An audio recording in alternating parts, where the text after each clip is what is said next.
नमस्कार, स्वागत है हिंदी ज्ञान चैनल में। आज की क्लास में हम देखेंगे वाक्य परिचय। वाक्य क्या होता है, कितने भेद हैं, कितने प्रकार, कितने घटक हैं इसके, ये चीज़ हम वाक्य में देखेंगे। तो वाक्य की परिभाषा देखते हैं। दो या दो से अधिक सार्थक शब्दों के मेल को वाक्य कहते हैं। परिभाषा की अगर हम बात करें,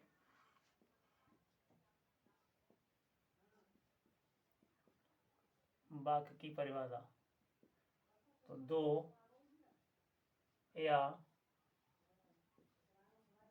दो से अधिक सार्थक शब्दों के मेल को सार्थक शब्दों के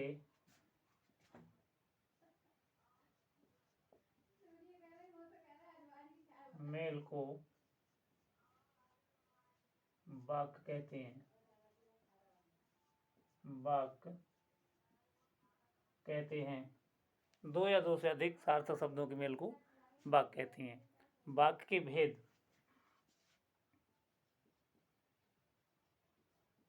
वाक्य के भेद। वाक्य के दो भेद हैं। वाक्य के दो भेद हैं। पहला है अर्थ के आधार पर, दूसरा रचना के आधार पर। अर्थ के आधार पर और दूसरा भेद है रचना के आधार पर। रचना के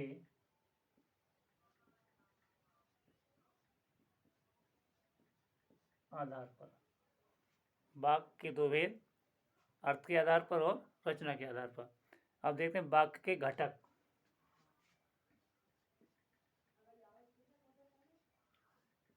वाक्य के घटक। वाक्य के घटक भी दो ही होते हैं। वाक्य के घटक भी दो ही होते हैं। एक होता है उद्देश्य, दूसरा होता है विधेय। उद्देश्य और विधेय। उद्देश्य किसे कहते हैं? जिसके बारे में कुछ कहा जाए, जिसके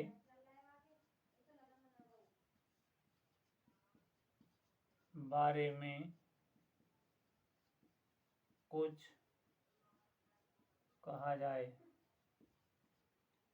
जिसके बारे में कुछ कहा जाए उद्देश्य कहलाता है। उद्देश्य के विषय में जो कुछ कहा जाए,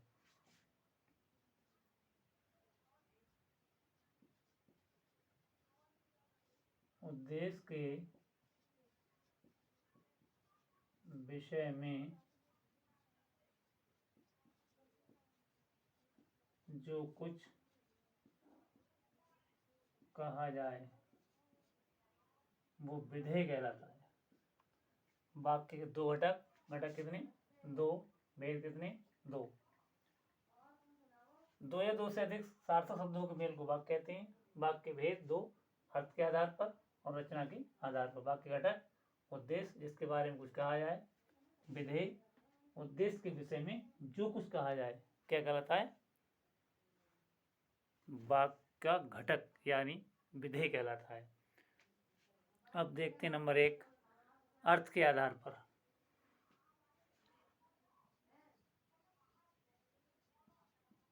अर्थ के आधार पर वाक्य के भेद। ये 8 प्रकार के होते हैं। 8 प्रकार के होते हैं। नंबर एक, विधानवाचक। विधानवाचक। नंबर एक, विधानवाचक। सामान्य कथन से क्रिया का जब बोध होता है, सामान्य कथन से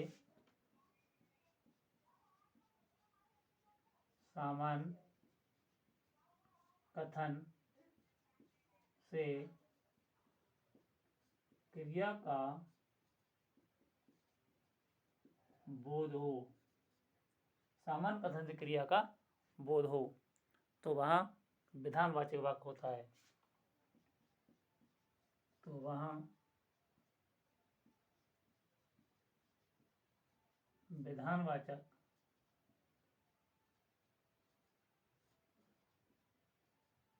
वाक्य होता है। जैसे जैसे दोपहर बाद शाम होगी, या मैं प्रतिदिन पढ़ता हूँ। जैसे दोपहर बाद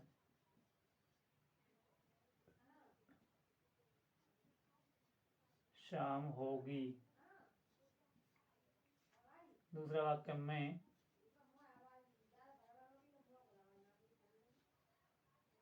प्रतिदिन पढ़ता हूँ।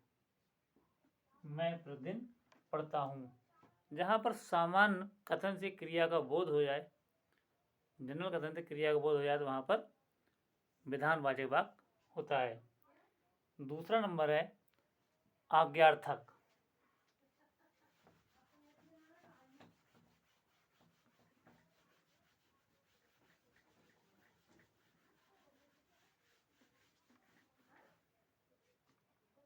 नंबर 2 आज्ञार्थक वाक्य। आज्ञार्थक वाक्य, आज्ञार्थक वाक्य कब होता है? आदेश, आज्ञा, प्रार्थना, आग्रह आदि का यहाँ बोध हो। आदेश, आज्ञा, प्रार्थना, आदेश, आज्ञा, प्रार्थना, आग्रह,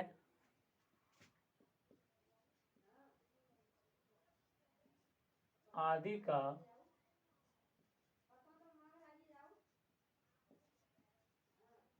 बोध हो, वहाँ आज्ञार्थक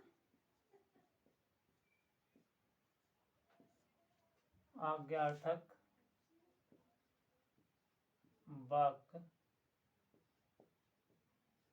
होता है। आज्ञार्थक वाक्य होता है।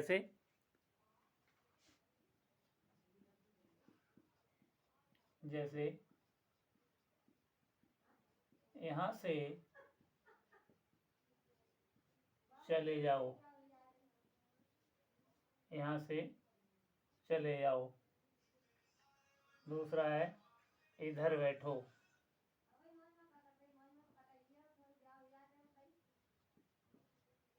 इधर बैठो। आज्ञार्थक वाक्यों में या तो आदेश का अभाव हो, आज्ञा का, प्रार्थना का या आग्रह का, तो वहां पर जो वाक्य होगा वो आज्ञार्थक वाक्य होगा। इसके बाद तीसरा नंबर है नकारात्मक। नकारात्मक वाक्य। नकारात्मक वाक्य इन्हीं को निषेधात्मक भी बोलते हैं। नकारात्मक को ही निषेधात्मक भी बोलते हैं, जिसमें ना करने या ना होने का बोध हो। जिस वाक्य में ना करने या ना होने का बोध हो, ना करने या ना होने का बोध हो, तो वहां नकारात्मक या निषेधात्मक वाक्य होता है, जिसमें नहीं का बोध हो। चौथा नंबर है प्रश्नवाचक। ये तो आप लोग जानते होंगे। प्रश्नवाचक वाक्य। प्रश्नवाचक वाक्य जिन वाक्यों में प्रश्न पूछने का बोध हो। जिन वाक्यों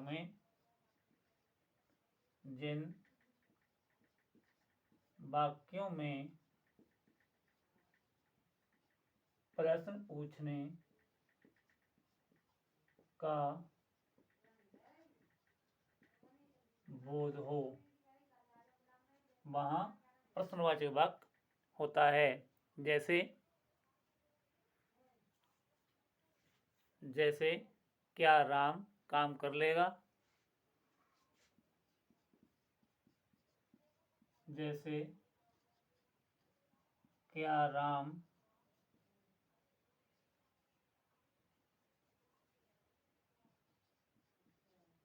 काम कर लेगा।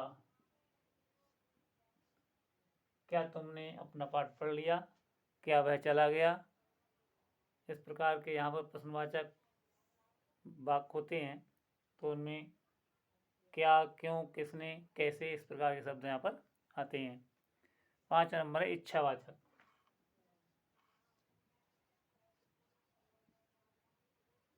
इच्छावाचक वाक्य, इच्छावाचक वाक्य जिन वाक्यों में इच्छा, शुभकामना, आज्ञा, आशीर्वाद का बोध हो। जिन वाक्यों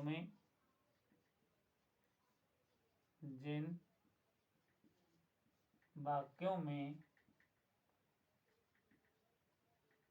इच्छा,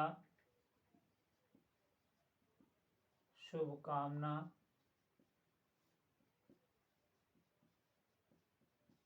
आशीर्वाद, इच्छा, शुभकामना, आशीर्वाद या आज्ञा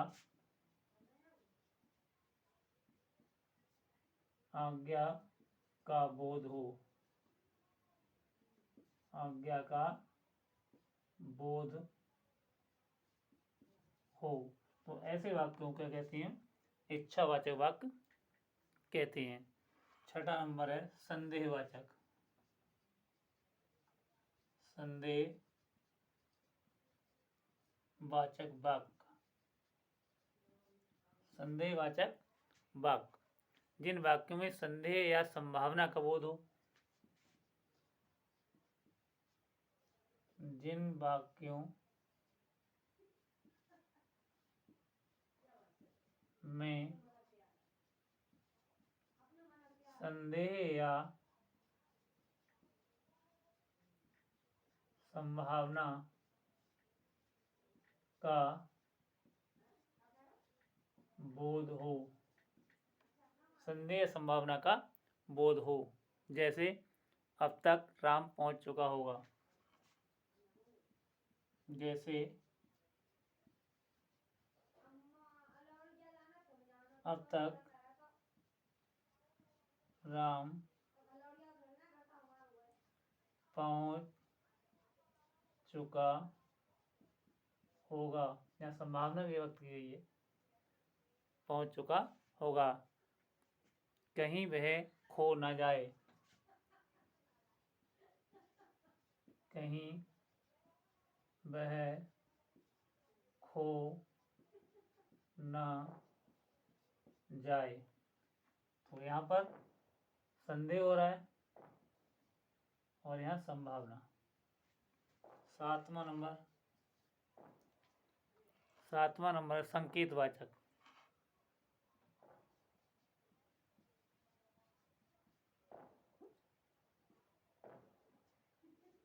संकेतवाचक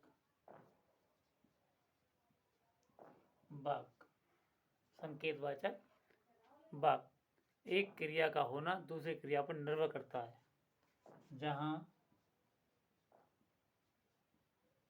एक क्रिया का होना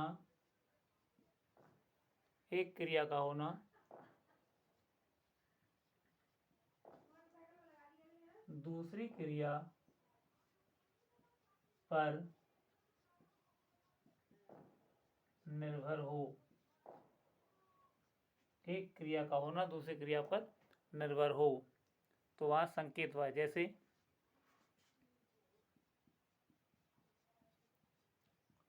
यदि तुम पढ़ते तो पास होते, पढ़ने की क्रिया पर आधारित है पास होना।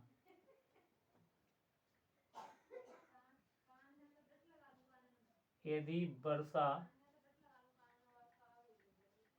होती तो खेती अच्छी होती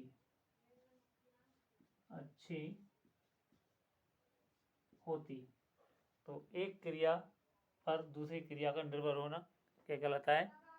संकेतवाचक वाक्य कहलाता है। लास्ट में विस्मयादि बोधक।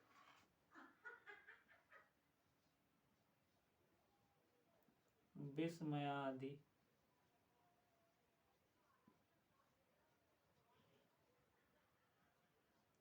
बोधक। विस्मयादि बोधक। इसमें विस्मय, घृणा, प्रेम, हर्ष, ऊपर लिख देता हूं।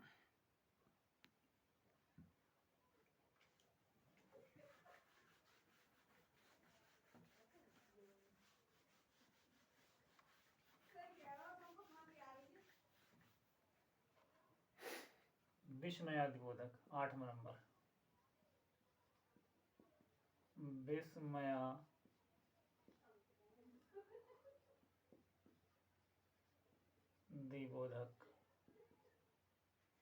विस्मयादि बोधक। इसमें विस्मय, घृणा, प्रेम, हर्ष, शोक। विस्मय, घृणा, प्रेम, हर्ष, शोक। विस्मय, घृणा, प्रेम, हर्ष, शोक तथा आश्चर्य का बोध हो। तथा आश्चर्य का बोध हो, वहाँ विस्मयादि बोधक वाक्य होता है। जैसे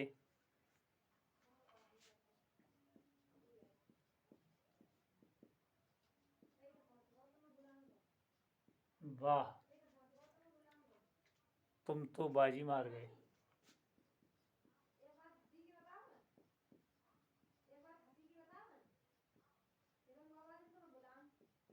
बाजी मार गए।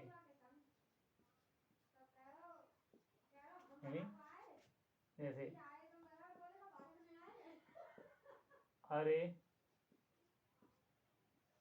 ये तो बहुत बुरा हुआ।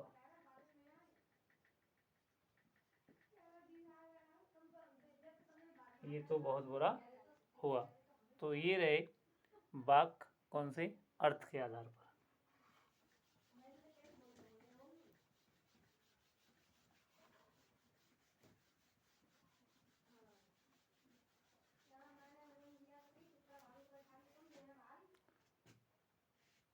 अगला रचना के आधार पर देखते हैं।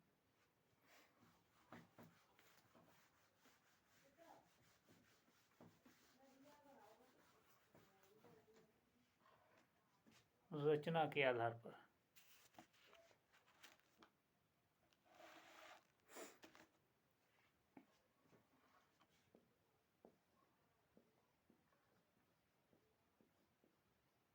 रचना के आधार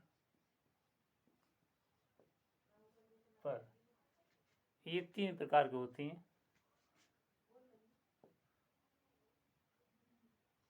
पहला है काखंड, सरल वाक्य।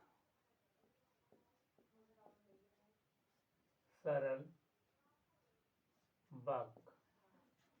सरल वाक्य में एक ही क्रिया व एक ही विधेय होता है। जिस वाक्य में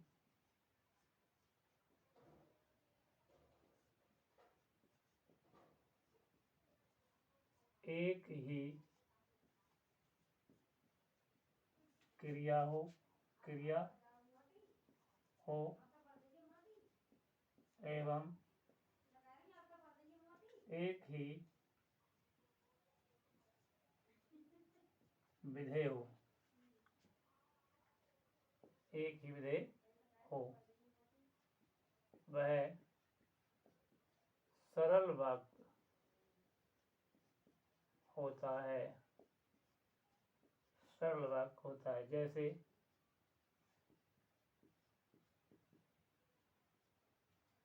जैसे मेरी परीक्षाएं हो चुकी हैं। मेरी परीक्षाएं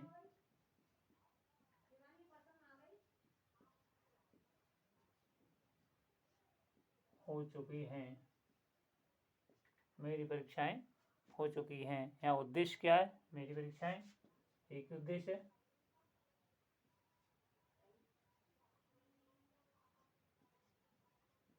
उद्देश्य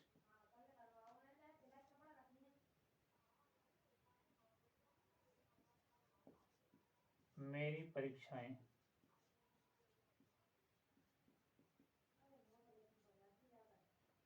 और विधेय विधेय क्या होगा? हो चुकी हैं।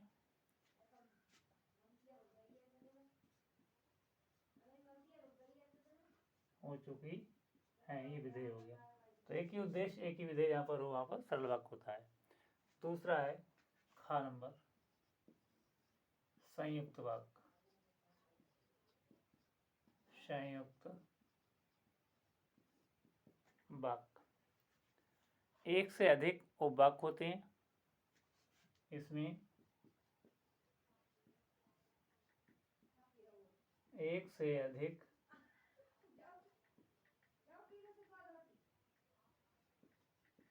उपवाक्य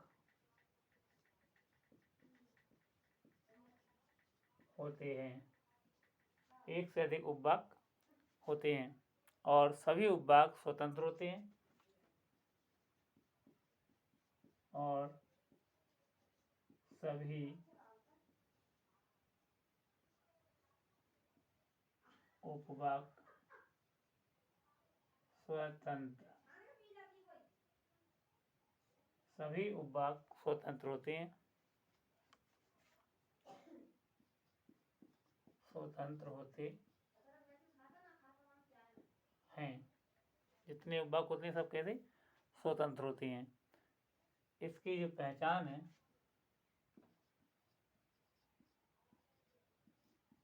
कैसे हम पहचानेंगे कौन सा वाक्य है नहीं? और या अथवा वरना पहचान में और या अथवा वरना किंतु परंतु इसलिए किंतु परंतु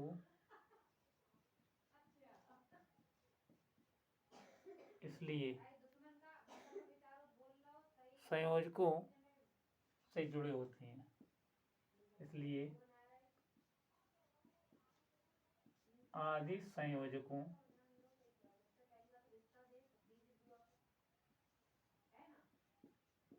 से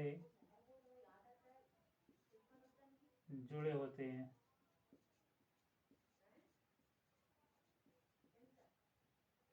जुड़े होते हैं। तो और या अथवा वरना किंतु परंतु इसलिए ये सारे सब जिस वाक्य में आए, ये सारे सब जिस वाक्य में आए तो वाक्य संयुक्त वाक्य होता है। जैसे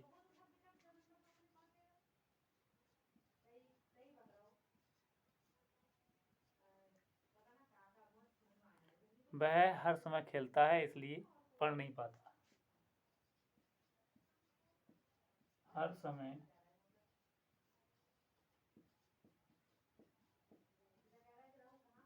खेलता है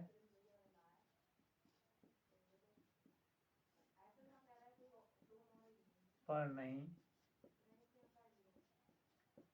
पाता।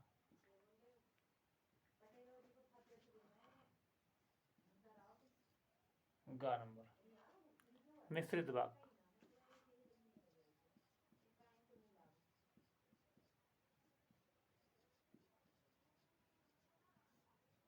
मिश्रित वाक्य इसमें एक उपवाक्य मुख्य होता है, शेष उपवाक्य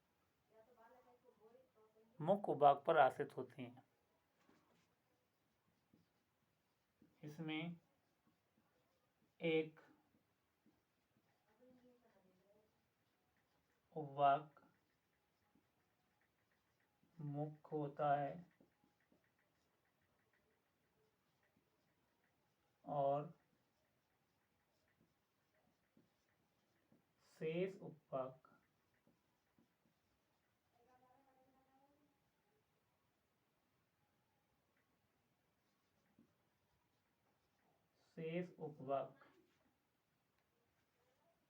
मुख्य उपवाक पर आश्रित होते हैं।